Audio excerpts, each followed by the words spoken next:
अस्सलामु अलैकुम। प्यारे दोस्तों, एक मर्तबा हजरत उमर रजी अल्लाह अन्हु मक्का मुकर्रमा से लौटकर मदीना की तरफ आ रहे थे। रास्ते में रात हो गई तो वहीं पड़ाव डाला। आप खुले मैदान में सोए हुए थे। अचानक आपकी आंख खुली तो देखा कि आसमान पर 14वीं का चांद नूर बरसा रहा था। जब हजरत उमर रजी अल्लाह अन्हु ने आसमान के चांद को देखा तो उन्हें बेख्तियार मदीने का चांद याद आ गया। नबी अकरम सल्लल्लाहु अलैहि वसल्लम का ख्याल आते ही उठ बैठे। उस वक्त तन्हाई थी, ठंडी हवा चल रही थी, आसमान से नूर बरस रहा था, कबूलियत दुआ का मौका महसूस हो रहा था।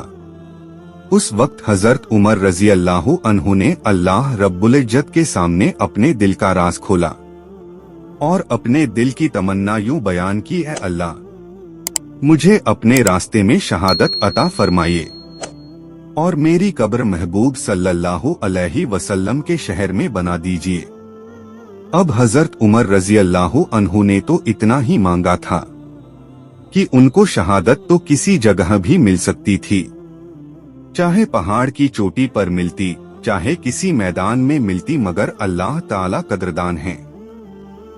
अल्लाह ताला ने उनकी तमन्ना को पूरा किया, मगर किस अंदाज में किया कि हजरत उमर रजी अल्लाह अन्हु बावजूद हैं, मुसल्ले नबवी पर खड़े हैं, कुरान पाक की तिलावत कर रहे हैं। इस कुर्ब व एहसान की कैफियत में अल्लाह रब्बुल इज्जत ने हजरत उमर रजी अल्लाह अन्हु को शहादत अता फरमा दी। वह ज़ख्म उसी वक्त लगा था।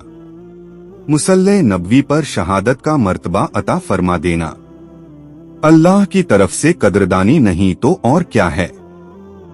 उन्होंने तो सिर्फ शहादत मांगी थी, मगर उनकी उम्मीद से बढ़कर उनके साथ खैर का मामला किया गया। उन्होंने दूसरी दुआ यह मांगी थी, ए अल्लाह, मेरी कब्र अपने महबूब सल्लल्लाहु अलैहि वसल्लम के शहर में बना देना।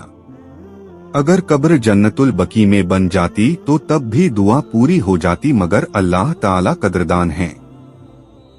अल्लाह ताला ने उनकी कब्र के लिए कहा जगह अता फरमाई। अल्लाह ताला ने उन्हें रियाजुल जन्नत में और महबूब सल्लल्लाहु अलैहि वसल्लम के कदमों में दफन होने की जगह अता फरमा दी। अल्लाह रब्बुल इज्जत की तरफ से उनकी यह कदरदानी थी।